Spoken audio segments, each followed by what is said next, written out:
On va commencer. Bonsoir et bienvenue. Je m'appelle Lisanne Léveillé, je suis gestionnaire de programme chez Interpares, une organisation canadienne de justice sociale, et je serai votre hôte ce soir pour notre conversation. Avant d'entrer dans le vif du sujet aujourd'hui, je tiens à vous informer que nous disposons d'un service d'interprétation simultanée en français et en espagnol pour notre conversation. Si necesita interpretación, busque el icono del globo en la parte inferior de su pantalla y haga clic y seleccione la opción de español. Si tienen cualquier pregunta, lo pueden hacer en el chat, cualquier dificultad. Alors, si vous avez besoin d'interprétation, vous pouvez trouver l'icône représentant un globe terrestre au bas de votre écran, puis sélectionner l'option française puisqu'on aura des présentations en espagnol ce soir. Si vous avez des problèmes techniques, vous pouvez écrire dans notre chat, puis on a Monique et Kat avec nous ce soir pour nous aider à résoudre ces problèmes-là. J'en profite également pour vous informer que cette conversation sera enregistrée car on aura des discussions passionnantes et on sait que plusieurs personnes ne peuvent pas être avec nous ce soir, alors ils voudront nous écouter par la suite.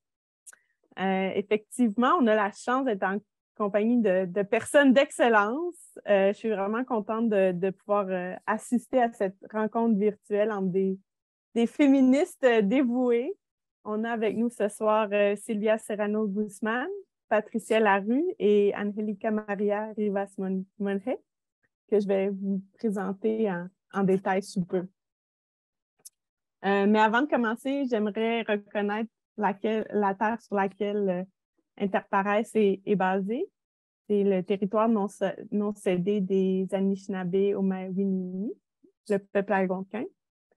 Donc, en faisant cette reconnaissance, la terre et du territoire, on veut réaffirmer notre engagement à agir en solidarité avec les peuples autochtones.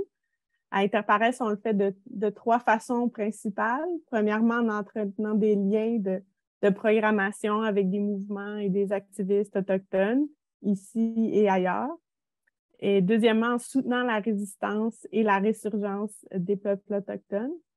Et troisièmement, en encourageant notre communauté d'Interpares et d'autres personnes non autochtones à soutenir les mouvements pour les droits des Premières Nations, des Inuits et des Métis et des mouvements de décolonisation. Donc, je voulais juste souligner ça pour que ça nous donne un contexte pour réfléchir et peut-être influencer la façon dont on va s'engager et réfléchir à notre participation de la conversation de ce soir.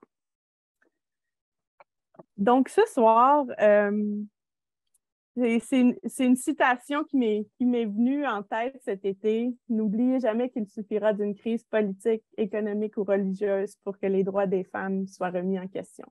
Ces droits ne sont jamais acquis.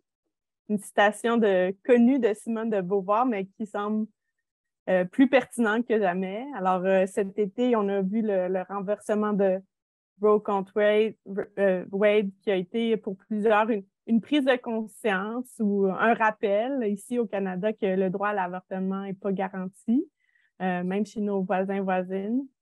Personnellement, ça m'a fait penser beaucoup aux femmes du Salvador que je connais qui luttent pour ce droit à l'avortement dans un pays où c'est interdit même en cas de viol ou de danger pour la vie de la personne enceinte. Donc, on a ressenti à Interpares un besoin d'avoir une conversation avec des personnes qui réfléchissent et agissent sur cette question-là, sur le droit à l'avortement tous les jours, puis leur demander où elles en sont dans leur lutte, puis qu'est-ce qu'on peut apprendre aussi des unes des autres dans ce contexte-ci. Alors, on va avoir des présentations de 3 panélistes. Puis, on vous invite à noter bien vos questions tout au long de leur présentation, soit les poser dans la boîte de questions ou de les garder en tête, puis à la fin, lors de la période de discussion et de questions, vous pourriez lever votre main virtuelle, puis on va pouvoir vous donner la parole. Donc, sans plus tarder, je vous présente notre première panéliste, Angélica Maria Rivas Monge. J'ai la chance de connaître Angélica. Je peux vous dire que c'est une féministe dévouée au mieux-être des femmes du Salvador. Et c'est une avocate avec une spécialité en études de genre de l'Université autonome du Mexique et une maîtrise des droits des personnes et d'éducation pour la paix de l'Université d'El Salvador. Angélica est membre de l'équipe de coordination de Collectiva, qui est l'homologue d'Interpares au Salvador, et aussi membre du groupe de promotion d'action pour la réalisation du droit des femmes à une vie sans violence. Donc, elle défend les droits à une vie sans violence et les droits à la santé sexuelle et reproductive des femmes du Salvador faisant la promotion de réformes législatives ou des programmes de prévention et d'intervention. En plus, elle accompagne et suit le processus de défense de cas de femmes criminalisées pour avortement. Alors, on lui a demandé d'ouvrir la session ce soir et nous parler un peu de la situation des femmes au Salvador. Alors, Angélica, je te laisse la parole. Bueno, muchísimas gracias. Buenas tardes. Quiero agradecer. Merci beaucoup à tous. Je veux commencer tout d'abord par remercier Interpares pour cette chance de pouvoir avoir ce dialogue avec vous tous sur la situation de la criminalisation de l'avortement, principalement à El Salvador. Il y a un cas en particulier qui nous préoccupe tous et c'est lequel je vais décrire. Nous avons déjà plus de 15 ans de travail coopératif avec Interpares. Et ça a été un de nos premiers partenaires qui nous a appuyés pour pouvoir présenter ce sujet. Donc, encore une fois, nous remercions cette organisation.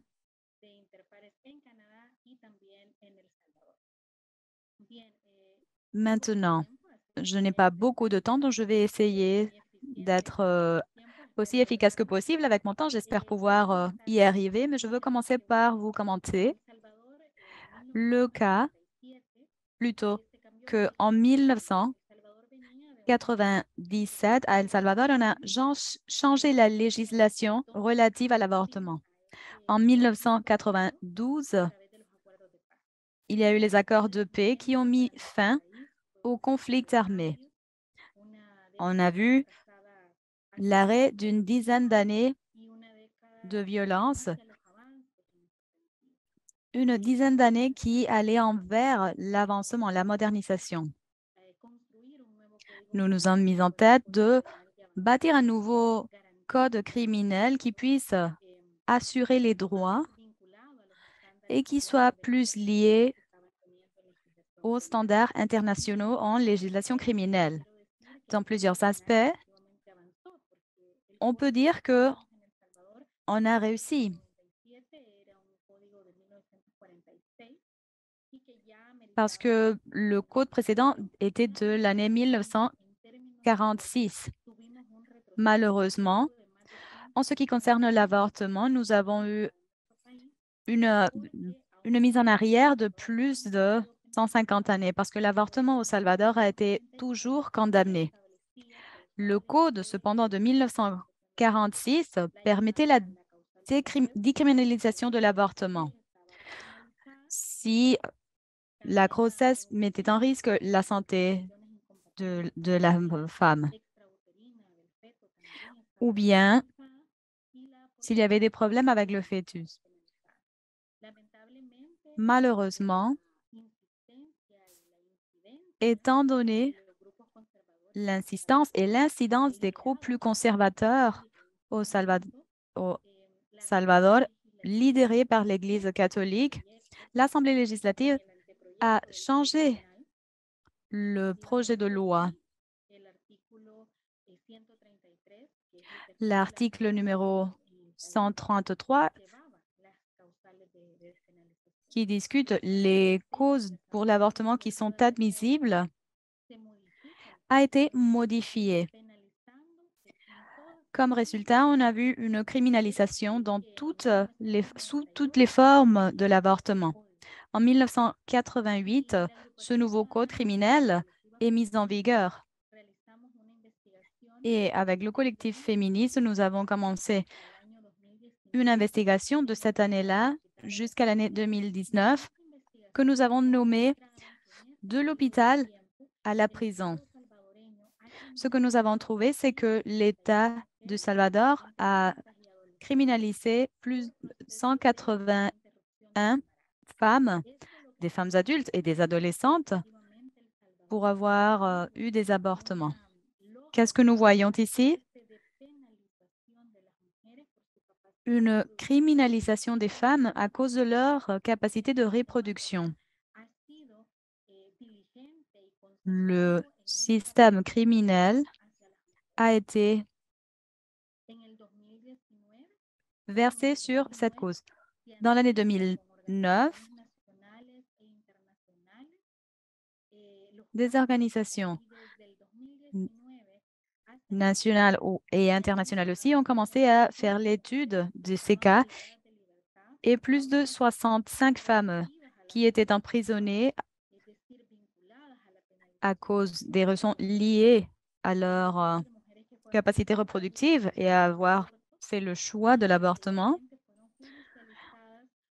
ont été libérées. Éventuellement, ces femmes ont été criminalisées avec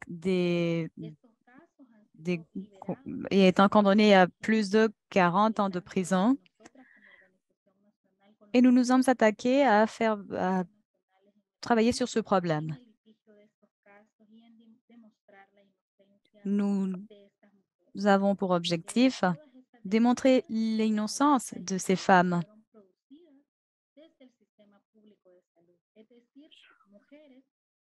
Les dénonces ont été faites, la plupart d'elles, dès le système public de santé, le système de santé publique. Les femmes arrivaient dans le système de santé parce qu'elles avaient une urgence à cause de l'avortement et c'était l'État qui leur répondait en les criminalisant et en les condamnant à des temps de prison de 30 40 ans.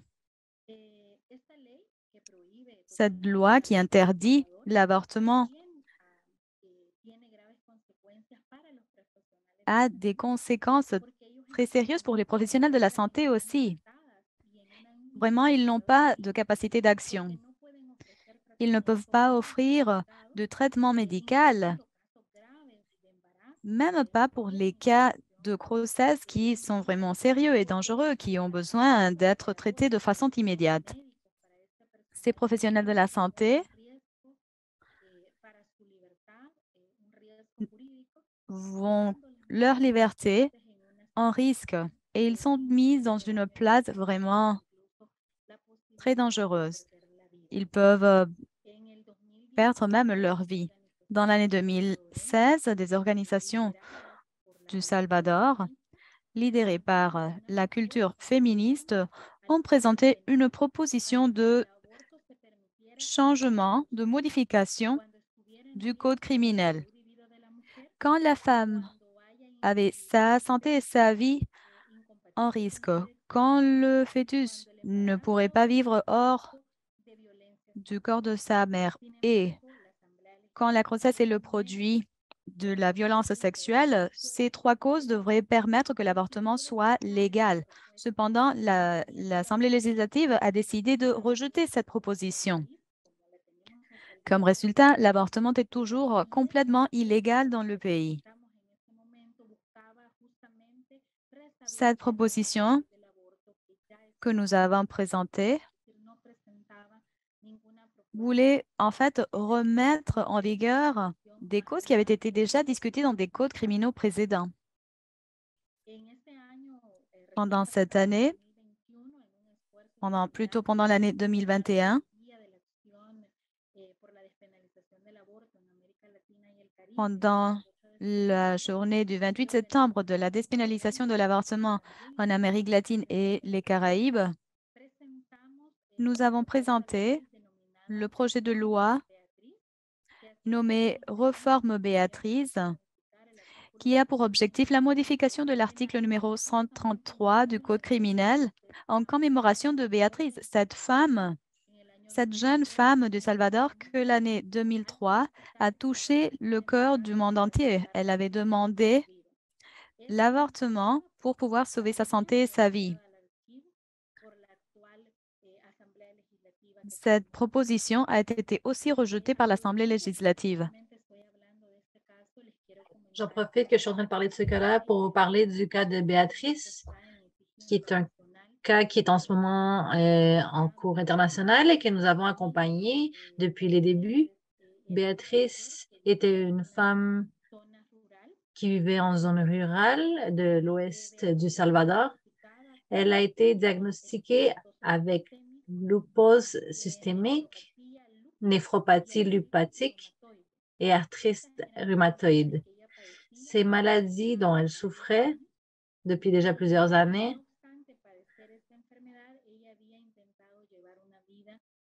Donc, malgré ces maladies, elle avait essayé de mener une vie plutôt normale en suivant les traitements médicaux dans l'hôpital national principal de la capitale. Comme on l'a dit, elle vient de l'ouest du Salvador, elle venait de l'ouest. Et comme ces maladies étaient très complexes, elle devait se rendre à l'hôpital de la capitale, ce qui impliquait de longs trajets pour pouvoir assister à ces rendez-vous. Et c'était très exigeant.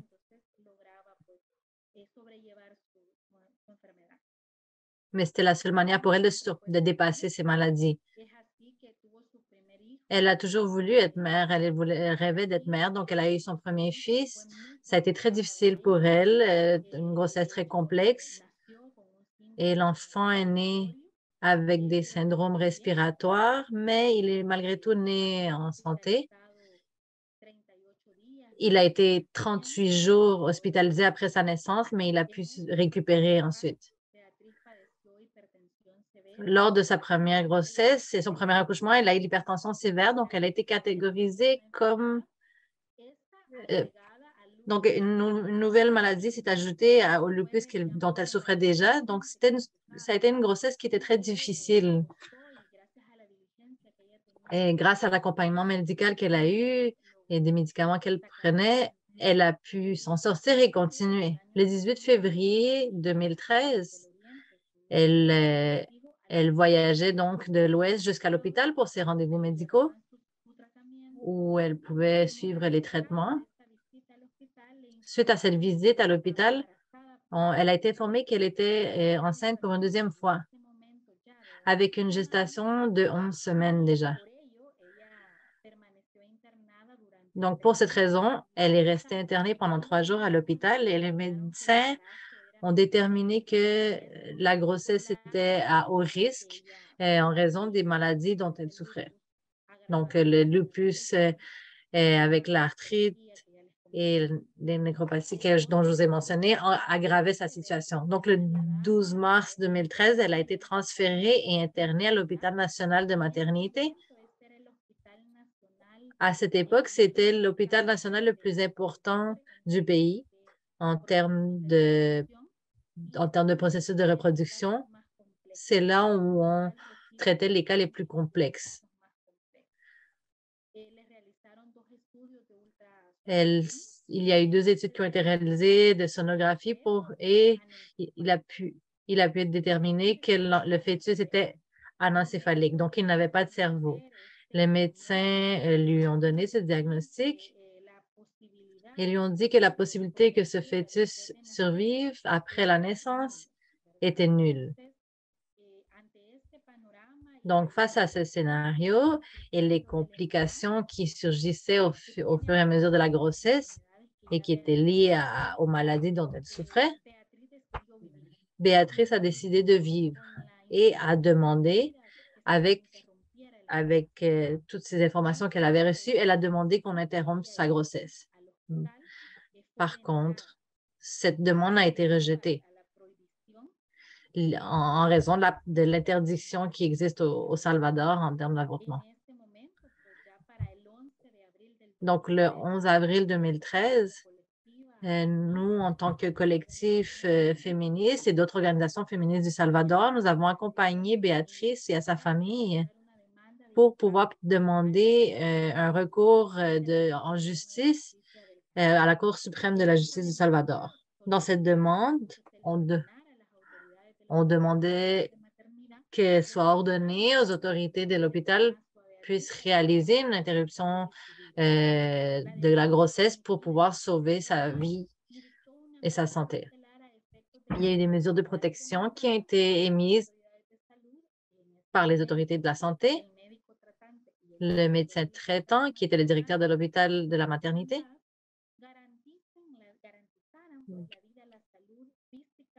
devait garantir la vie et l'intégrité de Béatrice et qu'il devait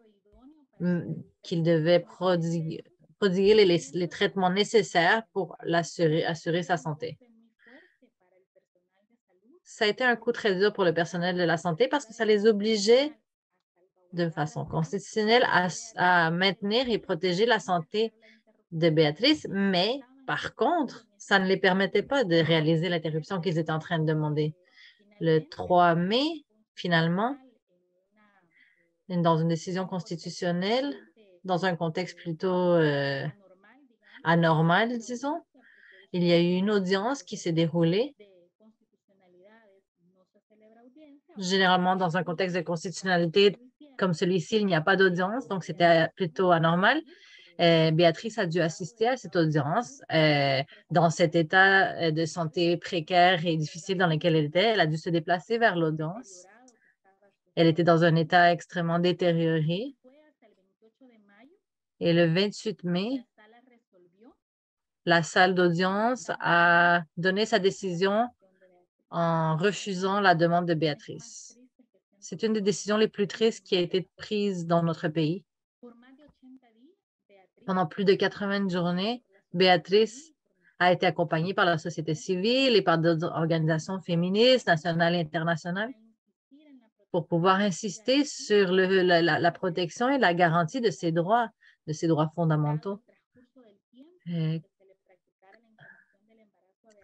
Avec le temps qui est passé sans que soit faite une interruption, le 18 avril 2013, on a demandé dans son cas des mesures de protection à la Commission interaméricaine des droits humains et ces mesures ont été données le 21 avril 2013. Ces mesures, donc, devaient être appliquées le 20 mai 2013 suite à une demande qui avait été faite à la Cour. La salle constitutionnelle a donc, comme je vous l'avais dit, avait refusé la demande d'interruption de grossesse à la fin mai. Mais malheureusement, au Salvador, cette interdiction absolue et va à l'encontre de la constitution même de l'État et va à l'encontre des standards, des normes internationales de droits humains. Mais malheureusement, ça n'a pas été analysé de cette façon-là à ce moment-là. Et ils en ont donc conclu que l'État, effectivement, l'État proclamait qu'il fallait maintenir sa vie et la protéger, mais sans interruption.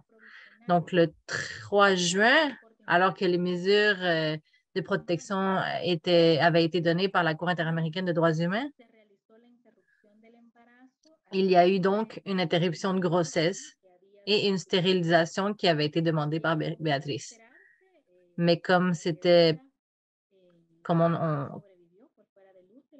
il était prévu, la créature n'a pas survécu, elle n'avait pas de cerveau.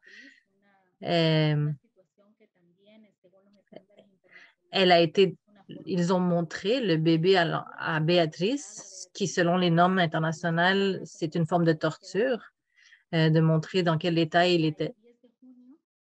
Jusqu'au 10 juin, Béatrice a pu quitter l'hôpital. Donc, après 9 ans de ces événements, en ce moment, en 2022, la Commission interaméricaine des droits humains a présenté ce cas devant la Cour interaméricaine, mettant en opposition Béatrice contre le Salvador. Et la Cour interaméricaine pourra décider quelle est la responsabilité internationale du gouvernement salvadorien face à l'irresponsabilité, face à Béatrice et sa famille, suite à cette interdiction absolue qui avait été appliquée contre Béatrice. cette interdiction a freiné un processus légal essentiel à Béatrice qui vivait des situations de risque graves, autant au niveau personnel que de santé.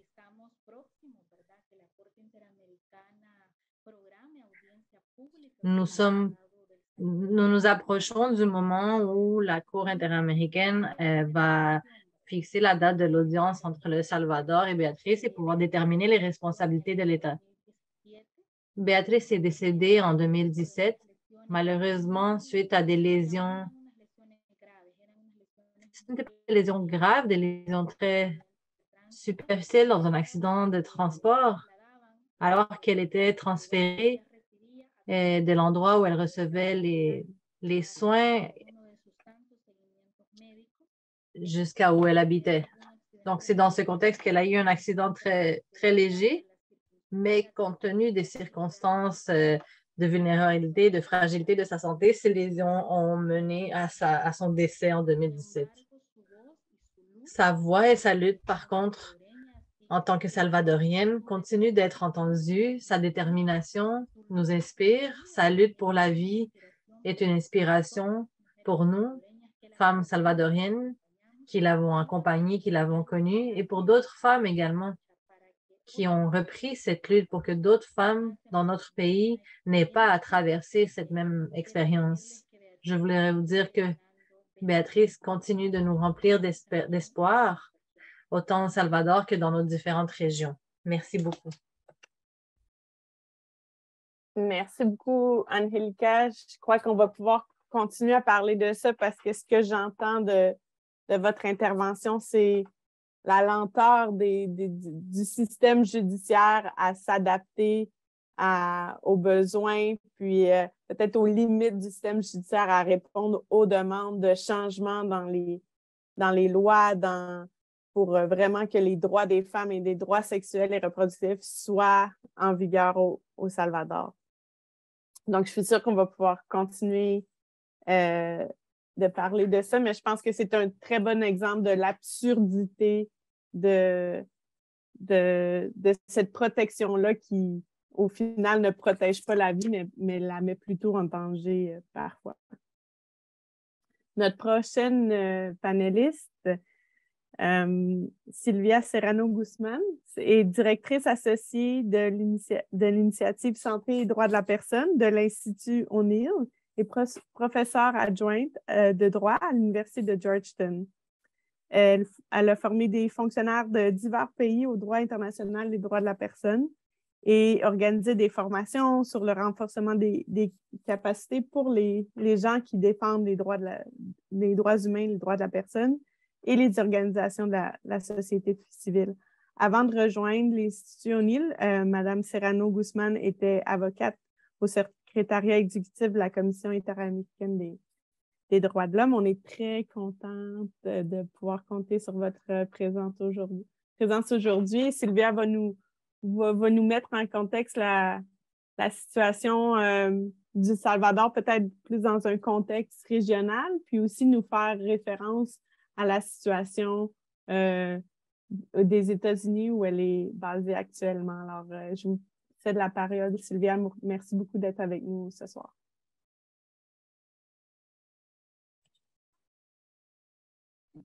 Bueno, muchas gracias. Merci beaucoup. Merci pour l'invitation. Est-ce que vous m'entendez bien? Donc, premièrement, je vais faire un peu référence à ce qui se passe aux États-Unis depuis la décision de Dobbs il y a déjà plusieurs mois, les impacts que ça a eu en termes légaux, en termes d'accès et en termes plus pratiques également. Et ensuite, je commenterai un peu le possible impact et les possibles réponses qu'il peut y avoir d'un point de vue juridique. Cet impact qui pourrait être répliqué en fait dans d'autres pays, par exemple en Amérique latine ou dans la région d'Amérique latine. Donc, je vais parler un peu de ce qui s'est passé aux États-Unis avec donc le scénario est assez décourageant. Depuis la décision Dobbs de plusieurs États ont avancé dans l'implantation de lois extrêmement restrictives à l'avortement. En ce moment, environ 50% des États ont des lois qui ont soit une prohibition totale ou une interdiction presque totale de l'avortement. Malgré que tous ces États incluent les exceptions des causes de risque pour la vie de la femme, certains de ces États incluent des restrictions en ce qui concerne les délais. Certains, on parle de même 6 semaines de grossesse. Il y a certains cas où les femmes ne sont même pas au courant qu'elles sont enceintes à 6 semaines. Ou d'autres délais qui sont très lointains de ce qu'on appelle des délais de viabilité, de ce qui avait été entendu comme tel antérieurement. Donc, il y a des lois très restrictives. Certains endroits n'ont pas d'exception en ce qui concerne les cas de viol, les cas d'inceste. Et comme je l'ai mentionné, l'exception liée à la vie des femmes est spécifiquement liée à la vie, mais elle n'inclut pas ce qui a rapport avec la santé. Donc, s'il y a des risques liés à la santé, ce n'est pas inclus. Donc, ça met le personnel de la santé dans des dilemmes qui sont extrêmement préoccupants. Donc, le scénario est tel que plusieurs États se sont motivés à presque de façon immédiate à appliquer ces lois extrêmement limitées et restrictives grâce au pouvoir qui a été reconnu par la décision, l'arrêt Dobbs. Donc, ces décisions ont des impacts sur d'autres États également où l'avortement continue d'être légal. Donc, je vais essayer de commenter un peu ce genre d'impact que cela peut avoir dans d'autres États à différents niveaux. Donc, il y a des impacts concrets, par exemple, en ce qui concerne l'accès à l'avortement. Qu'est-ce que ça peut impliquer pour d'autres États ou pour le personnel de la santé? Et également, certains impacts que ça pourrait avoir au niveau ou de liens que ça pourrait avoir avec d'autres reculs liés, par exemple, au mode d'interprétation problématique qui ont été faits par la Cour suprême. En termes de ce que ça implique comme décision. Donc, avant de parler de ça, je voudrais juste mentionner que quelque chose qui est important au niveau de ces lois restrictives, en plus d'interdire l'avortement dans des délais très, très courts ou en limitant son usage seulement lorsqu'il y a des risques à la vie, en oubliant tout ce qui a rapport avec le viol ou l'inceste, une autre des caractéristiques de ces nouvelles lois, c'est qu'elles ont des peines très hautes. Certaines ont des peines à vie. Au Texas, c'est de 10 à 15 ans de peines criminelles.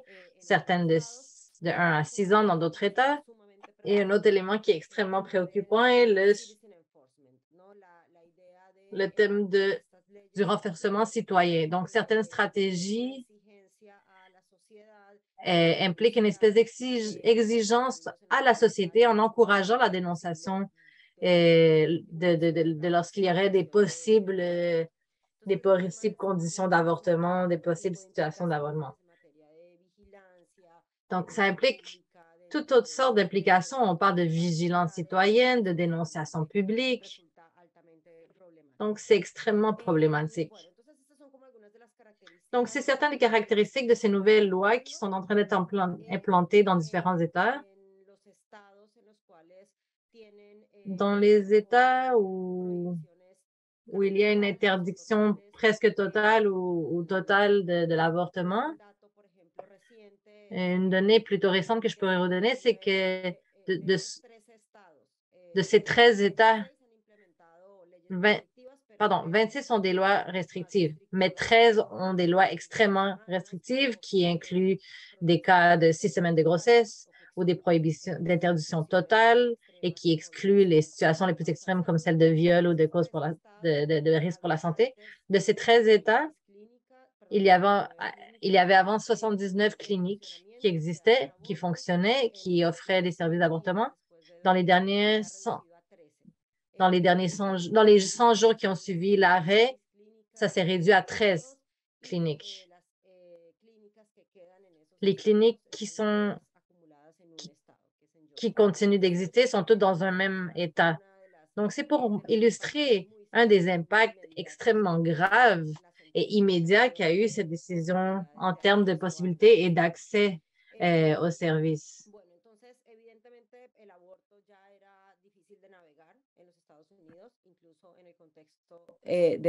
Aux États-Unis, l'avortement était déjà un sujet difficile à aborder, même dans ce contexte-là, et spécialement pour les femmes les plus vulnérables, les femmes les plus pauvres, les femmes noires et les femmes dans de différentes situations de vulnérabilité. Dès ce moment-là, la difficulté n'a fait que empirer. On a créé plus des limites à l'accès. L'exemple le plus évident est sur les lieux dans lesquels les femmes ont les moindres de chances d'accéder à un avortement. Cela a un effet sur la santé publique, une augmentation de mortalité materne plutôt, des effets sur la vie et la santé des femmes en conséquence à l'accès à des avortements non sécuritaires. Et on peut voir donc que ce cas-là ne protège pas la vie, mais plutôt ça va envers la création des risques additionnels, et spécialement des femmes les plus vulnérables. Additionnellement, on peut voir l'augmentation plutôt de la demande dans les États dans lesquels l'avortement continue à être légal. Cela met en risque l'accès multitudinaire à l'avortement dans ces États. Pourquoi? Les données démontrent qu'il y a une inondation des demandes additionnelles dans les États dans lesquels l'avortement continue à être légal. C'est-à-dire que les répercussions négatives ne sont pas vues seulement dans les États qui ont interdit l'avortement, mais dans les États dans lesquels ça continue à être légal aussi. Les effets, comme je viens de dire, continuent à être négatifs, mais ils sont toujours pires pour les femmes qui se trouvent dans les situations les plus vulnérables, les femmes qui ne peuvent pas se transporter, qui ne peuvent pas demander la permission de travail pour prendre des jours pour ce processus, entre autres, vont avoir la plupart des difficultés. Additionnellement à cela, il y a des autres choses qui arrivent. Ces choses nous préoccupent beaucoup dans le domaine de la santé. Ces lois si restrictives nous concernent parce qu'on voit de la polysémie, de l'ambiguïté dans leur langage.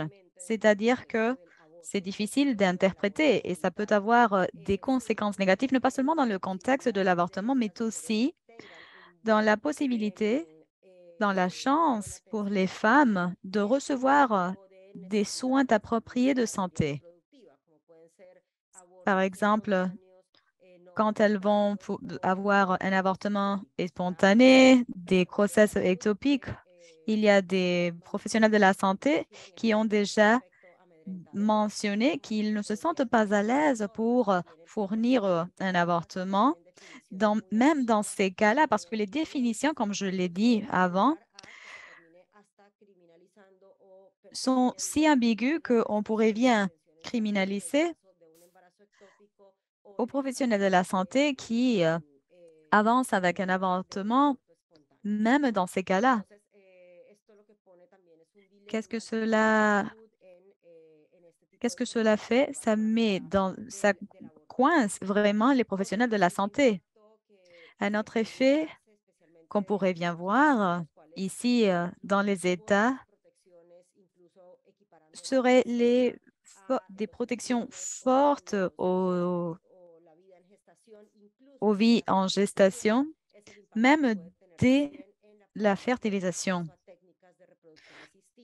Et aussi la prohibition des techniques de reproduction assistée. Aussi,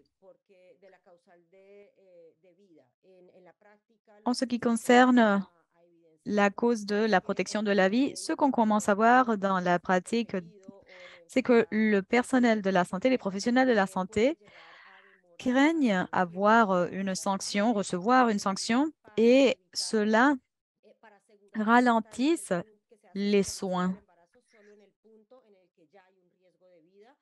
Pourquoi? Pour assurer qu'on a déjà arrivé à un point dans lequel on a un risque de vie et ne pas avant. C'est-à-dire qu'ils décident d'attendre pour ne pas le faire dans un moment dans lequel il n'y a pas encore un risque de vie et ne pas trouver une intersection avec, ne pas se trouver plutôt contre la loi.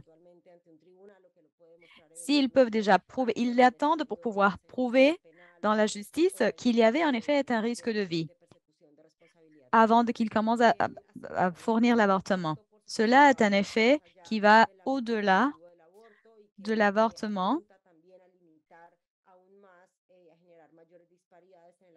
mais qui plutôt empire l'accès équitatif au système de santé.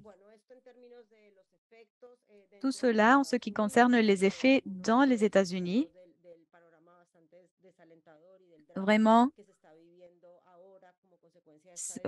c'est très dramatique, hein. On n'a pas beaucoup d'espoir, mais je vais profiter les derniers 3-4 minutes pour faire des commentaires sur la lecture de cette situation en Amérique latine. Ma collègue a déjà commenté un peu ce qui arrive dans le contexte de Salvador. Et nous savons tous que c'est un des contextes les plus restrictifs en Amérique latine en ce qui concerne l'avortement parce que c'est complètement interdit. Il n'y a qu'un petit groupe de pays qui a ce genre de prohibition qui ne permet même pas l'avortement dans des conditions extrêmes. Et il y a des pays qui ont avancé un peu plus et qui vont dans une tendance contraire à celle des États-Unis et qui ont commencé avec la dépénalisation de l'avortement, soit en justifiant des causes pour ce faire, ou bien en éliminant ce qui est requis pour avoir accès à l'avortement, comme est le cas du Mexique, ou bien en tout simplement décriminalisant l'avortement, soit par des processus législatifs, des processus politiques. Dans le cas d'Argentine, par la voie de la législation, une mobilisation politique assez forte. Et dans le cas de Colombie et de Mexique, par la voie de la justice. Progressivement au Mexique, par la voie législative, en profitant de la sanction de la Cour suprême de l'année dernière. C'est-à-dire que nous avons maintenant, en Amérique latine, nous avons 3 modèles, soit la prohibition absolue, par exemple, dans le Salvador, la prohibition partielle qui est assujettie à les différentes causes et un modèle un peu plus hybride dans lequel on conserve les causes sans des limites. Et on a commencé déjà avec la dépénalisation sans le besoin de présenter, de justifier les causes. Dans des périodes qui vont entre 12 semaines, en Uruguay, presque tous les États du Mexique, 13 dans Colima, Mexique, 14 semaines en Argentine et 24 en Colombie. Nous allons voir où est-ce que cela va mener. Moi, j'ai déjà présenté une voie plus générale de l'Amérique du Sud. Moi, je vais vous parler un peu plus de mon pays. Nous avons déjà vu quelles étaient les possibles conséquences de Dobbs. Et je pense que du point de vue juridique, nous devons faire attention pour ne pas permettre que ces histoires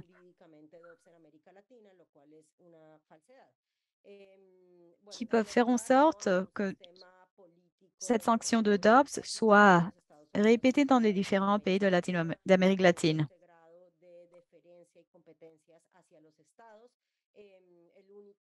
Le seul État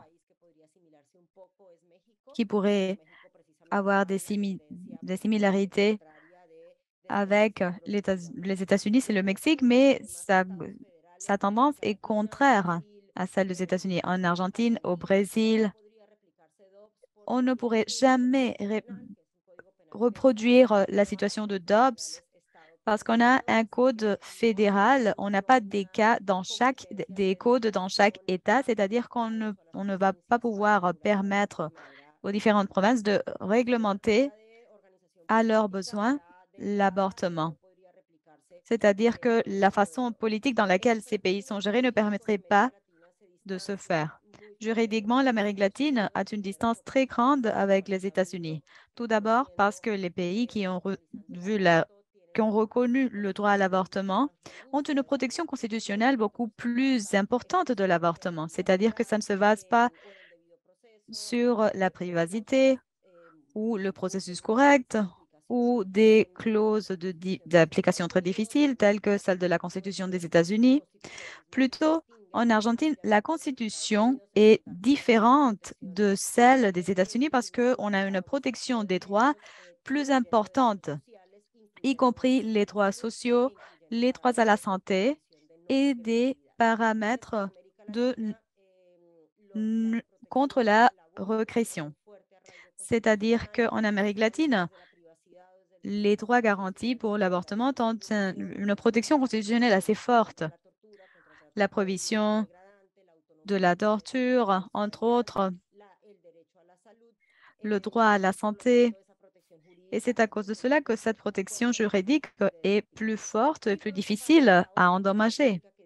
Aussi, une autre caractéristique qui fait une différence avec le cadre latino-américain, c'est une ouverture plus grande envers les droits humains. En Amérique latine, au moins du point de vue formel, on prend au sérieux les droits humains. C'est-à-dire qu'on ne respecte pas seulement les traités internationaux des droits humains qui ont été interprétés et qui interdisent la criminalisation de l'avortement.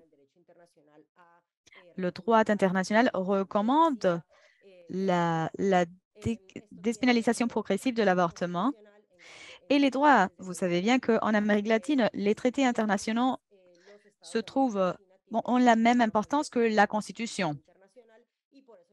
C'est pour cela que les sociétés d'Amérique latine ont une tendance à être beaucoup plus actives en ce qui concerne la protection,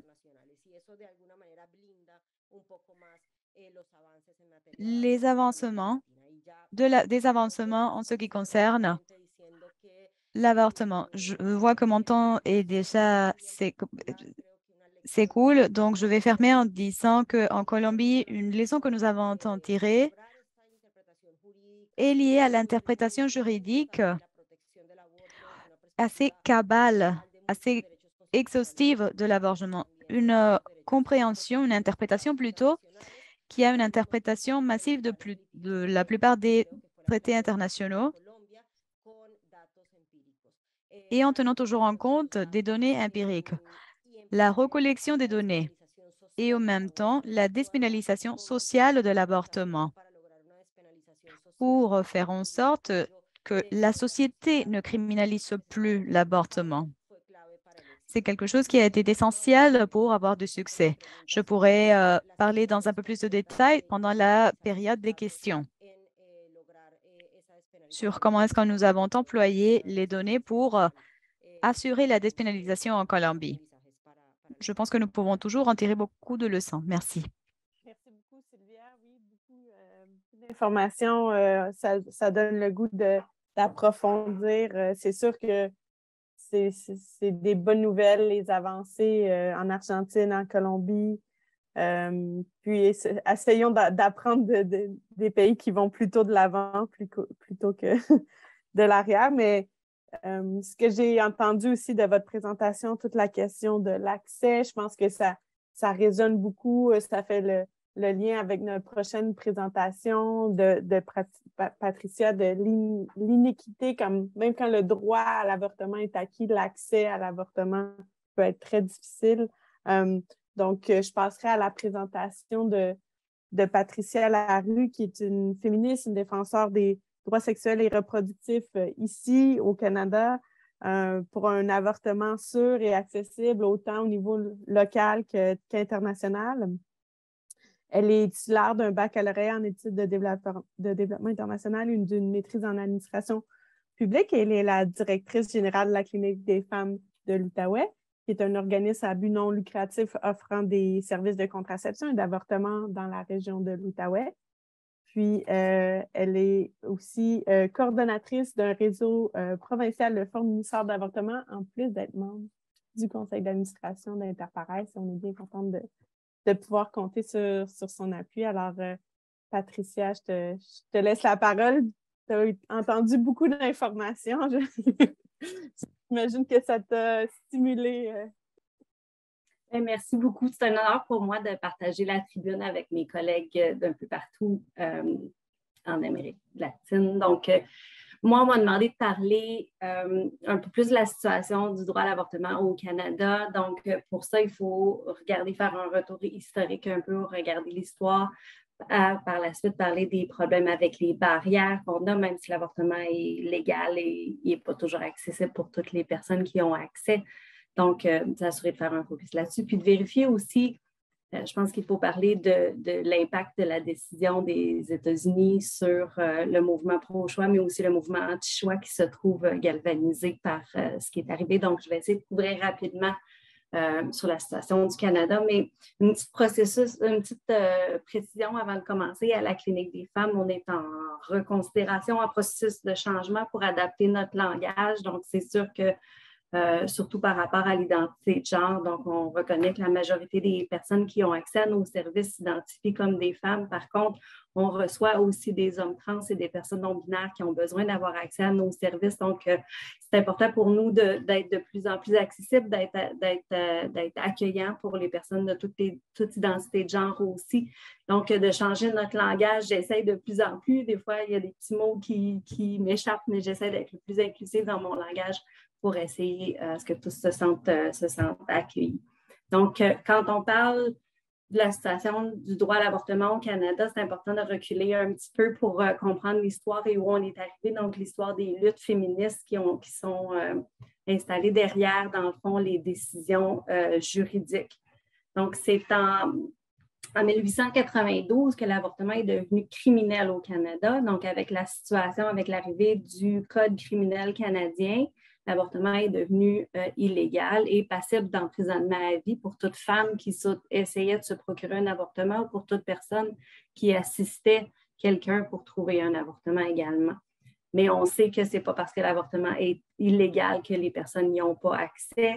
On continue d'avoir accès aux services d'avortement quand même, mais elles vont être des services d'avortement clandestins, illégaux, où on met des fois la santé des personnes à risque en même temps.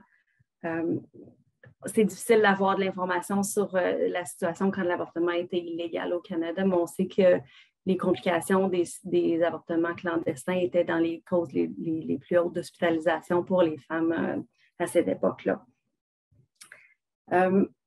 L'avortement a été en partie légalisé en 1969. Mais pour avoir accès à un avortement, une femme devait passer par un comité de l'avortement thérapeutique. Donc, elle devait plaider sa cause devant un comité de 3 médecins qui étaient étrangers au contexte de l'avortement et elle devait prouver que l'avortement était nécessaire pour protéger sa vie ou sa santé. Et l'avortement devait avoir lieu dans un hôpital. Ce qui s'est passé, c'est que dans plusieurs hôpitaux, on n'a jamais créé de comité de l'avortement thérapeutique ou on a créé ces comités d'avortement thérapeutique en mettant des gens qui étaient opposés à l'avortement. Donc, très peu de femmes ont réussi à avoir accès à un avortement dans ces circonstances-là. Et ce qu'on s'est rendu compte, c'est que quelques femmes ont réussi à y avoir accès, mais dans les grandes villes et surtout les femmes qui avaient les moyens aussi d'avoir accès à ces comités. Mais pendant ce temps-là, toujours, on sait que les avortements on avait toujours accès à des avortements clandestins où on avait accès aussi à traverser la frontière. Donc, plusieurs femmes prenaient l'autobus pour aller avoir accès à un avortement du côté des États-Unis. Maintenant, c'est un petit peu le contraire qu'on voit. Le fait d'autoriser l'avortement pour des raisons thérapeutiques, ça a été considéré comme un compromis, dans le fond, pour essayer de protéger les médecins qui offrent des avortements, pour essayer de contrer le fléau des avortements clandestins. Mais ce petit amendement-là, ce qu'il a fait, c'est empêcher, dans le fond, personne n'était content de cet amendement-là. Les anti-choix, les personnes qui étaient opposées au droit à l'avortement trouvaient que c'était déjà trop permissif. Et puis, pour le mouvement féministe, ça a été un mouvement où on s'est dit d'avoir à plaider notre cause devant un groupe de 3 médecins pour voir si je mérite d'avoir un avortement. C'est comme la mise en tutelle de notre corps. Donc, c'est vraiment à ce moment-là où l'avortement est devenu la base du mouvement politique féministe. Et les femmes se sont organisées pour créer des manifestations, des marches avec souvent le thème qui revenait, c'est « Nous aurons les enfants que nous voulons ». C'est aussi ces groupes féministes qui ont créé des cliniques cachées pour les femmes par les femmes. Donc, dans la clinique des femmes de l'Outaouais où je travaille, on a été créé à l'initiative de la communauté en 1981, alors que l'avortement était encore illégal. Donc, on opérait caché dans une petite maison, sans publiciser le nom de la clinique non plus. C'était difficile de trouver des médecins, des infirmières, des intervenants pour venir travailler à la clinique, mais on avait par contre la garantie du ministre de la Santé où il nous garantissait qu'on n'aurait pas de poursuite judiciaire dans notre travail. C'est seulement en 1988 que la décision Morgenthaler a été prise. Donc, Henri Morgenthaler est un médecin qui offrait des avortements clandestins, mais dans l'espoir de susciter l'attention, il s'est mis à dire publiquement qu'il offrait les avortements clandestins. Il s'est filmé en train de faire des avortements aussi. Il a été emprisonné à multiples reprises, emprisonné et libéré, emprisonné, libéré. Sa cause s'est rendue jusqu'en Cour suprême où finalement la Cour suprême a tranché et décidé que la loi qui était courante au niveau de l'avortement était anticonstitutionnelle. Donc, c'est ce qui est venu, dans le fond, retirer l'avortement complètement du code criminel. Le docteur Morgenthaler a été la figure de proue du mouvement pour la libération de l'avortement. Par contre, il ne faut pas taire le mouvement féministe qui a été vraiment très actif dans cette lutte pour faire des mobilisations, pour faire des marches à travers dans l'ensemble du pays pour parler et attirer l'attention publique aussi. Donc, c'est vraiment ces luttes-là qui ont permis à l'avortement d'être plus accessible. Puis, la dernière décision juridique qui a eu une incidence très importante au niveau de notre droit est arrivée 1 an après avec la décision d'Aigle. Bref, un homme a essayé de faire appel aux tribunaux pour essayer d'empêcher son ex-conjointe d'avoir accès à un avortement. Donc, Chantal Daigle a finalement eu un avortement de façon clandestine aux États-Unis, mais elle a poursuivi sa cause jusqu'en Cour suprême en disant encore une fois qu'elle était la seule femme canadienne qui n'avait pas le droit d'avoir un avortement. Donc, suite à la décision Chantal Daigle, la Cour suprême a affirmé, dans le fond, que le géniteur n'a aucun droit, dans le fond, donc un droit sur le fœtus, c'est que seule la femme enceinte peut décider de l'issue de sa grossesse. Le gouvernement canadien a quand même essayé de recriminaliser l'avortement en 1991, mais ça a été un échec. Le mouvement pro-choix, le mouvement féministe se sont beaucoup battus, se sont mobilisés pour empêcher cette recriminalisation-là. Mais ce qu'on voit maintenant, c'est que le mouvement anti-choix semble reprendre des forces et puis essaie de passer des projets de loi qui vont donner une certaine reconnaissance aux fœtus, qui vont essayer de mettre des limites au droit à l'avortement aussi. Ces projets de loi n'ont rarement passé la première lecture au Parlement. Par contre, on voit que c'est un danger. Puis on voit que le mouvement anti-choix travaille très fort à faire élire des députés qui sont anti-choix. Donc, éventuellement, qui pourront proposer, voter et adopter des lois qui vont venir mettre des limitations, des restrictions au droit à l'avortement. Donc, c'est important de rester vigilante. C'est important de considérer que l'avortement, c'est encore un sujet politique. On a tendance à ne pas en parler beaucoup, mais c'est important de continuer à en parler puis de faire pression sur l'amélioration des services puis de la protection du droit également. Donc, à l'heure où on est au Canada, il n'y a pas de loi sur l'avortement. Donc, la question de l'avortement est une décision privée dans le domaine privé entre une femme et son médecin. Ça devient un acte qui est médical et régi par les normes médicales des différentes provinces de façon individuelle. Puis comme les provinces considèrent l'avortement comme étant un geste médicalement nécessaire, bien, cette intervention-là doit être couverte par l'assurance maladie provinciale. Donc, l'avortement est gratuit pour les femmes canadiennes qui ont leur carte d'assurance maladie. Puis, le fait de ne pas avoir de loi sur l'avortement fait qu'on n'a non plus pas d'âge limite de grossesse. Donc, la décision de jusqu'où on pratique les avortements va être prise par les médecins, donc selon leur niveau de formation, ou par les établissements selon leur organisation. À notre clinique, nos médecins vont faire des avortements jusqu'à 16-17 semaines. On peut référer, par contre, à plusieurs autres cliniques dans des plus grandes villes pour des avortements jusqu'à 25 semaines de grossesse. Passé ce stade, avant, on avait la possibilité de référer vers les États-Unis dans des différentes cliniques des États-Unis. La COVID a fait que les Canadiennes n'avaient plus accès à voyager aux États-Unis. Donc, c'était beaucoup plus difficile. On a essayé de faire beaucoup de plaidoyer au niveau individuel pour obtenir des droits à chaque femme qui faisait face à cette situation, le droit d'avoir un avortement de deuxième trimestre. Maintenant que la COVID est diminuée un peu, là, ce qu'on voit, c'est la décision Roe v. Wade qui rend qu'il y a des cliniques qui ne peuvent plus offrir le service d'avortement de deuxième, troisième trimestre.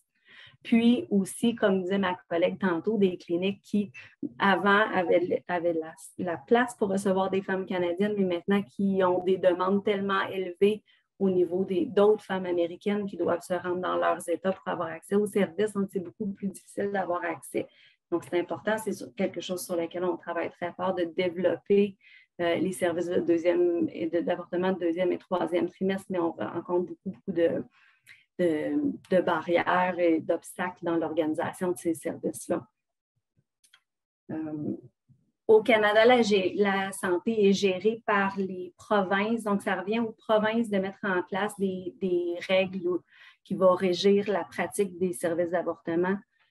Au Québec, donc dans la province où nous, on travaille, il y a une règle provinciale qui va assurer qu'il y a au moins un point de service en avortement dans chaque région administrative du Québec.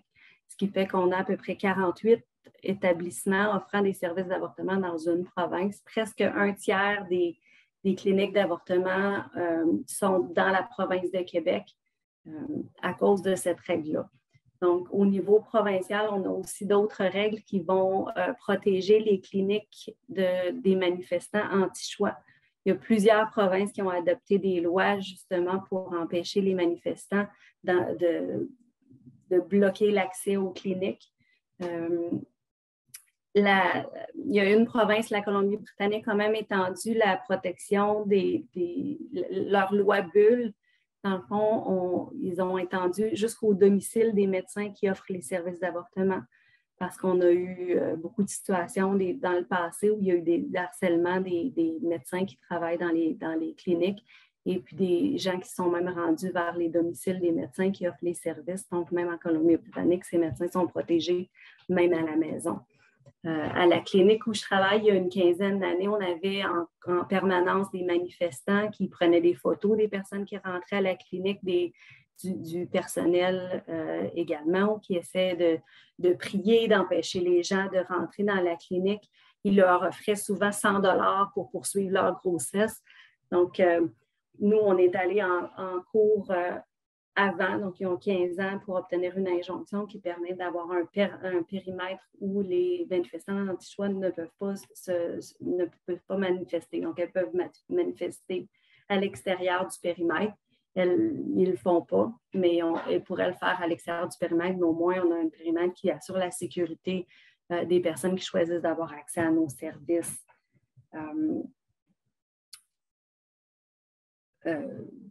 C'est ça. Puis, légalement, les Canadiennes peuvent avoir accès à des services d'avortement, mais il reste encore excessivement de barrières ou d'obstacles qui empêchent ces personnes-là d'avoir accès aux services.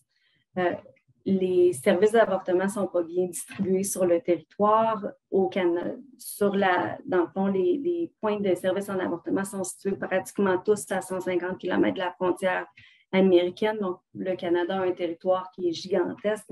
Et il y a plusieurs femmes qui doivent voyager. Des fois, c'est des 8 heures, des 12 heures de temps pour pouvoir avoir accès à la clinique qui est la plus proche. Ça veut dire du temps, ça veut dire de l'argent aussi pour payer le voyagement.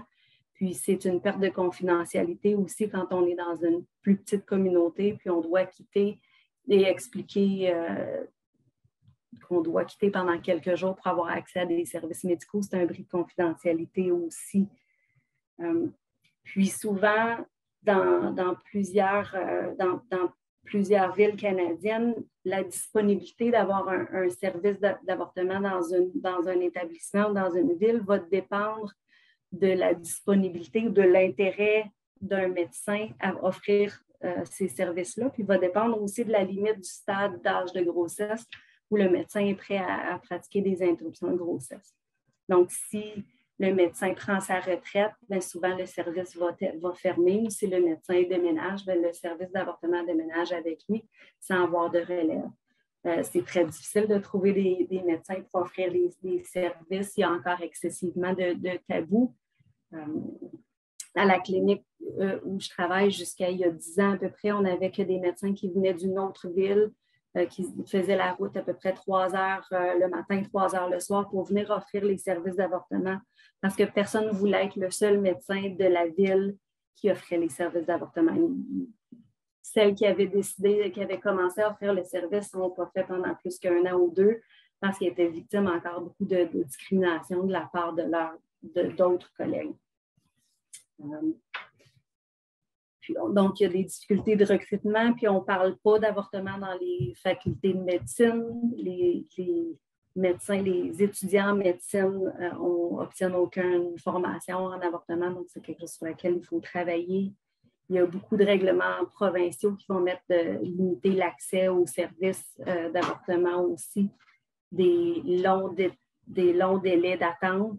Puis il y a aussi beaucoup de manque de connaissances il y a des manques de connaissances des gens qui travaillent dans les ressources de santé, savoir où les avortements sont offerts. Donc, même si on appelle notre point de service, même si on appelle notre hôpital, par exemple, dans notre ville, les gens ne savent pas où les services sont offerts. On parlait que c'est très tabou encore. Donc, on sait toujours que c'est difficile de trouver l'information là-dessus.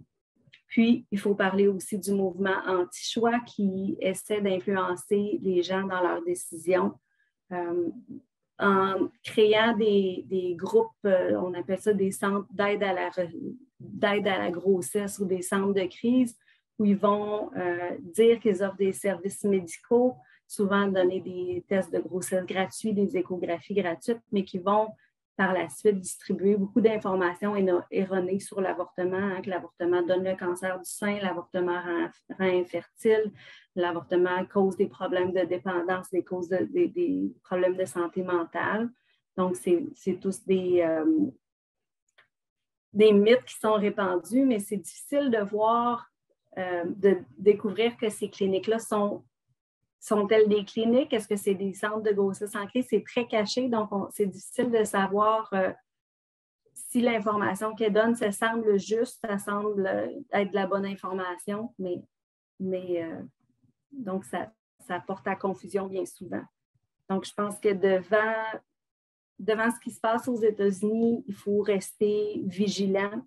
Je pense qu'il ne faut pas prendre pour acquis le droits. On doit continuer à travailler pour redéfinir les rapports de pouvoir. On est encore régi par le patriarcat, puis il faut continuer à essayer de s'en libérer. Puis il y aura toujours des femmes, il y aura toujours des personnes qui ne veulent pas être mères. Il y aura toujours d'autres qui ne veulent pas d'un autre enfant ou d'un enfant à ce moment-ci dans leur vie. Il y aura toujours des échecs de contraception. Il y aura toujours des situations qui font qu'une grossesse qui était voulue devient non voulue. Puis il y aura toujours des situations dans lesquelles on se retrouve qui sont loin d'être idéales. Donc, l'avortement restera toujours un service qui est socialement requis, socialement et médicalement requis, pour permettre aux femmes d'avoir un pouvoir sur leur vie. Donc, c'est important d'avoir des services d'avortement, puis c'est important qu'elles soient accessibles. C'est important que l'État s'assure qu'elles soient accessibles aussi. Et donc,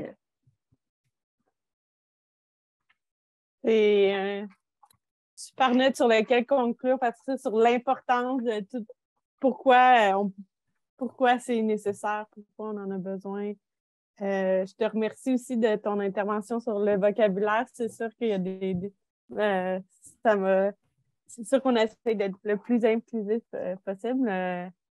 En espagnol et à Interpares en français, c'est toujours bien de s'assurer que nos interventions soient le plus inclusif possible. Alors, merci du rappel. Là, on passerait à la partie conversation, questions. Donc, je vais aussi inviter Angelica et Sylvia à se joindre à nous. Il y a déjà une question dans le chat. Puis sinon aussi, si vous avez, vous, des interventions ou des réactions à chaud sur les interventions des autres, ça serait important, mais je vais déjà pour nous lancer, on a une question qui a été en espagnol ici. Donc, qu'est-ce qu'on peut apprendre des mouvements pro-choix en Amérique du Nord, des mouvements pro-choix qui ont fait des avancées en Amérique latine en termes de droits reproductifs? Donc, je ne sais pas si Sylvia ou Angelica, vous voulez répondre à cette question qui est dans le chat? Ou Patricia aussi?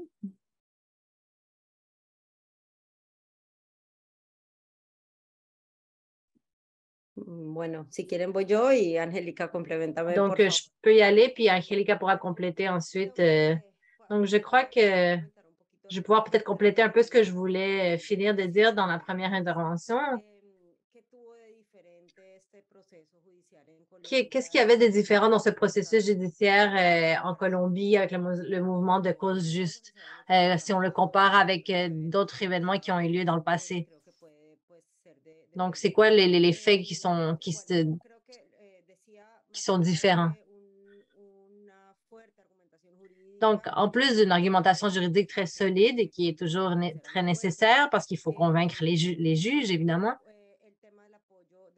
tout l'aspect de la mobilisation et de l'appui des médias ou des communications. Donc, pas seulement le fait de sortir à la rue avec le foulard vert, qui est évidemment un élément extrêmement important, les mobilisations, prendre les rues, rappeler aux gens que c'est un sujet extrêmement important, mais également tout cet effort à travers les réseaux sociaux, à travers les médias, réussir à avoir un appui de la société, des mouvements de droits humains, des mouvements féministes, des mouvements constitutionnalistes, d'autres acteurs et actrices qui sont un peu plus modérés, entre guillemets,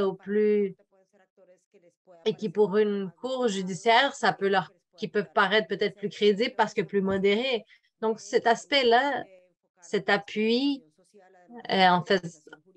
en s'appuyant sur la décriminalisation juridique. Et donc, c'était très important. Je voulais aussi aborder tout ce qui a été la documentation avec des données empiriques pour renforcer chaque argument. C'était essentiel.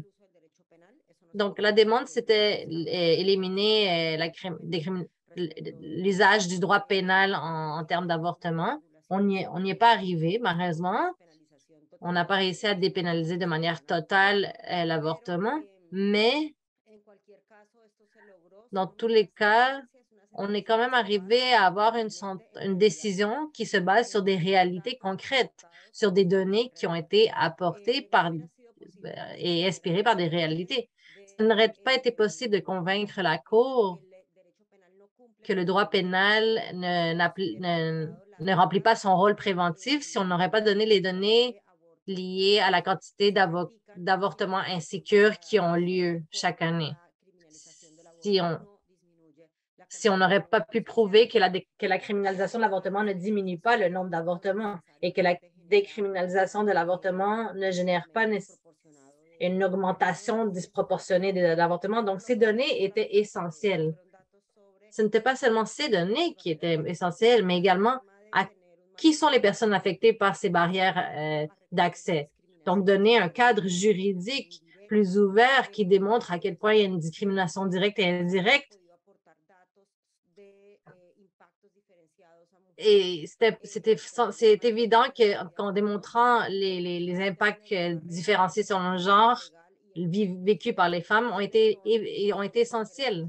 Démontrer qui sont ces femmes, des femmes, par exemple, sans emploi, qui doivent aller vers des avortements qui sont insécures, qui sont dangereux. Qui sont les personnes qui se rendent au système public? Ce sont les personnes avec le moins de ressources, avec les personnes les plus vulnérables. Donc, ce thème d'inégalité et de démontrer qui sont ces personnes envers lesquelles on ouvre des causes pénales pour avortement, ça a été essentiel de démontrer ces différences-là. Par exemple, les femmes migrantes, les femmes vénézuéliennes en Colombie, ça a été essentiel en Colombie d'illustrer ça. Ce n'était pas seulement une argumentation, mais c'était appuyé constamment par des données sur les freins à l'accès, sur les avortements dangereux, sur la mortalité maternelle et sur l'utilisation de la pénalisation. On n'a pas seulement documenté qui étaient les personnes qui étaient les plus affectées proportionnellement, mais également qui étaient les personnes qui dénoncent. Un pourcentage élevé de dénonciations est fait par des hommes envers les femmes. Et c'était un facteur qui a été pris en compte par la Cour. Qui sont ceux qui criminalisent qui dénoncent qui? Donc, c'est des éléments que je crois qui ont eu un rôle essentiel dans l'adoption de cette décision. Beaucoup de ces données qui ont été présentées ont été le produit d'interventions stratégiques devant la Cour, de la part d'acteurs externes, autant du domaine médical, du niveau juridique, bioéthique, et qui ont apporté et qui ont complémenté avec ces données. Donc, je crois que mettre ensemble des stratégies juridiques avec des stratégies communicationnelles et des stratégies de mobilisation sociale et unir ça avec un ensemble de données empiriques solides, je crois que ça crée un scénario qui est propice à l'échange. Yo complementaría un poco la respuesta muy atinada de Silvia en cuanto a la realidad de América Latina. En el caso concreto de El Salvador, yo creo que uno de los temas Ce que moi je voudrais ajouter sur le cas de El Salvador, c'est que les droits ne sont pas acquis. C'est un sujet assez sensible, c'est assez fragile et on peut aller en arrière. On doit être clair sur le fait que nos États ne sont pas si forts que ça pour prendre pour acquis les droits que nous avons. Nous devons être toujours surveillants. Particulièrement dans le cas du Salvador, dès l'année 1998, qui a marqué la mise en vigueur du code criminel que nous avons maintenant,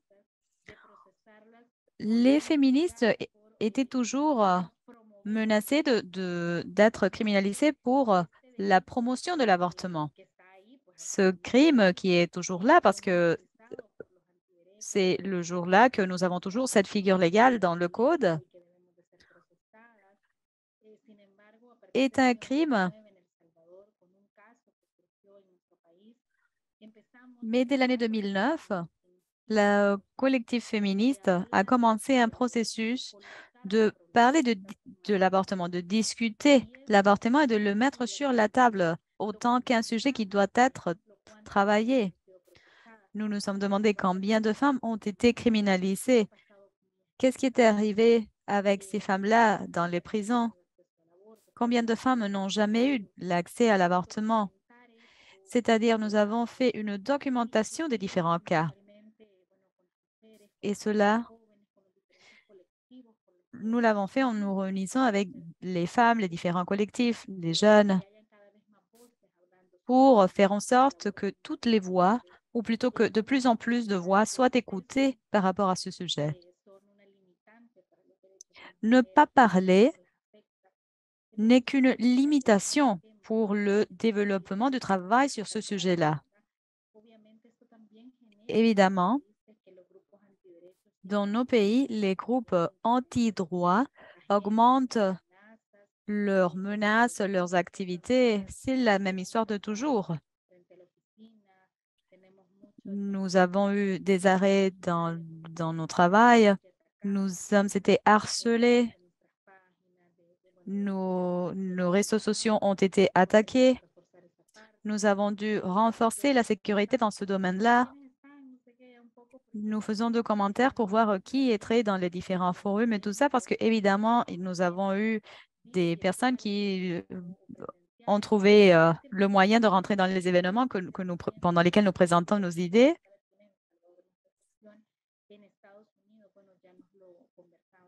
Nous avons vu ce qui est arrivé aux États-Unis aussi et les présentatrices ont déjà expliqué quelle était la situation au Canada. C'est-à-dire que tout ça renforce le fait que nous ne pouvons pas ne rien dire par rapport à ça. Nous ne devons pas rester silencieux. Ne pas seulement dans les espaces publics, mais dans les différents conseils, dans la justice. C'est essentiel de toujours mettre sur la table ce problème, faire en sorte que toujours on parle de l'avortement. Dans le cas du Salvador, nous devons employer le système de protection des droits humains et être toujours conscients que nos pays sont toujours sous observation et qu'ils ne sont pas éloignés ou séparés du reste du monde. Cela est aussi essentiel de garder en tête. Merci.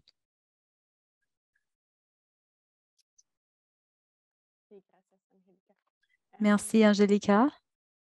Est-ce que Patricia, tu voulais compléter aussi? Solo quería hacerles una consulta a mis compañeras Silvia y Angélica. Je voulais faire une consultation avec mes collègues Sylvia et Angélica. Maintenant que nous nous trouvons ici, en discutant le droit à l'avortement, qu'est-ce que nous pouvons faire, nous, du Canada, additionnellement à faire des donations à la Coopération d'Interpares? Qu'est-ce que nous pouvons faire pour travailler en collaboration avec de la solidarité avec vous? Je laisse que Angélica prenne la parole, qu'elle fasse ses demandes. Angélica, bon, moi, je pense que ces espaces de divulgation de ce qui arrive dans nos pays, dans le domaine plus restrictif, tel que dans le cas du Salvador, mais dans lequel on continue toujours à nous battre pour cet objectif, indépendamment du contexte, parce que c'est quelque chose qui est important, et aussi dans le domaine qui nous permet de rendre visible cette réalité si difficile que ça. Je pense que c'est essentiel. Le travail que nous avons fait pendant ces dernières années on peut voir les fruits. Nous pouvons voir les conséquences. Amérique latine se trouve sur la voie du progrès dans ce domaine. Nous pouvons voir donc comment il est vraiment possible d'avancer en Amérique latine. Ne jamais abandonner notre lutte. Dans le cas de l'Argentine aussi, de Colombie, comme le mentionnait Sylvia, il semblerait que des choses merveilleuses sont arrivées, mais les choses n'arrivent tout simplement pas. Ce qui est arrivé n'a été que le résultat des années de travail. Beaucoup de femmes se sont identifiées avec ce travail, avec cette cause plutôt. Et elles ont pris les rues, elles ont fait des manifestations. C'est-à-dire que ces objectifs ne seront accomplis qu'avec du travail graduel, mais consistant.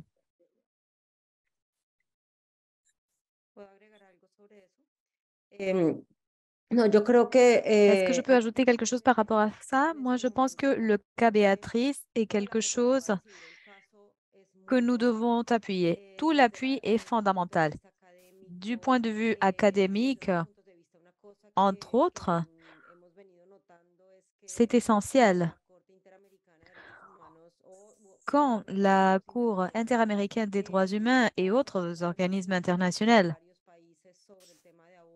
discutent le sujet de l'avortement, l'opposition vraiment se centre sur la présentation des interventions, surtout sur le point de vue académique. Il semblerait que les interventions académiques sont, la plupart d'elles, centrées contre les sujets qui ont été discutés. Et les organisations de la société civile ont une tendance à présenter plus de propositions pour le cas. Semblerait-il que le domaine académique serait contre l'avortement. Donc, je pense que nous devons mobiliser encore une fois l'académie, le secteur académique que se están desarrollando en narrativas legales en contra de los avances. Entonces, pour défendre tous les arguments contre l'avancement dans le domaine juridique.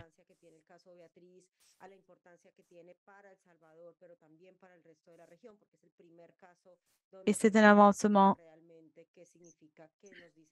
Et le cas Béatrice, vraiment, va être le premier cas dans lequel on va voir quelle est l'interprétation de la Cour interaméricaine des droits humains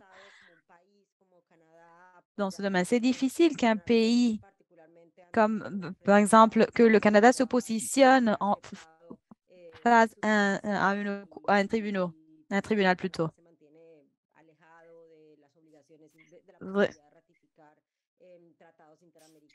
Vraiment, le Canada se maintient hésitant en ce qui concerne la ratification des traités de droits humains internationaux. Mais je pense que ce que nous pouvons faire, c'est ratifier la mobilisation civile et académique. Ça serait quelque chose vraiment essentiel, et spécifiquement en ce qui concerne le cas Béatrice. Parce que je pense que l'opposition va vraiment faire beaucoup de travail, ou pour l'endommager.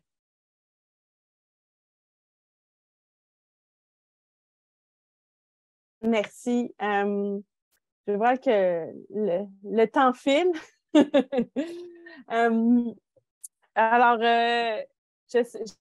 peut-être que je vous permettrai, si vous l'avez, peut-être une phrase de conclusion ou un dernier message que vous voudriez que les participants partent avec un message important. Je sais qu'on a parlé beaucoup de choses. Moi, j'ai pris plein de notes, mais est-ce qu'il y a un message, une chose que vous voudriez, c'est votre occasion pour dire un message important pour nos participants et du Canada et d'ailleurs. Ce que moi je dirais, c'est que le Salvador se trouve dans un moment historique important dû au cas Béatrice. Et cela est très important pour la région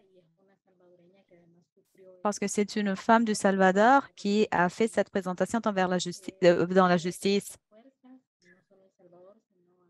Je dirais que nous devons rassembler nos forces, ne pas seulement au Salvador, mais en Amérique latine au complet pour éviter d'aller en arrière comme ce est en train d'arriver maintenant aux États-Unis. L'union entre des organisations de différents pays est quelque chose d'essentiel.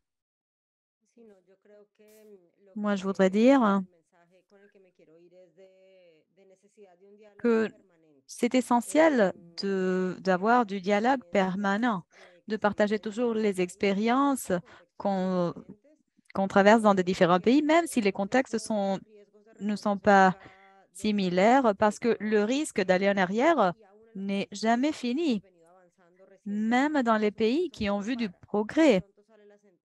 Dès que on voit qu'il y a une décision judiciaire en Colombie, immédiatement, on voit la menace d'un référendum pour annuler cette décision judiciaire.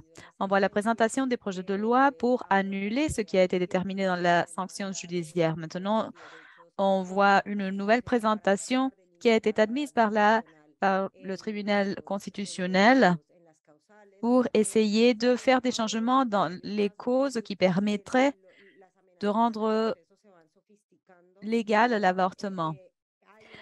Ces menaces sont de plus en plus sophistiquées et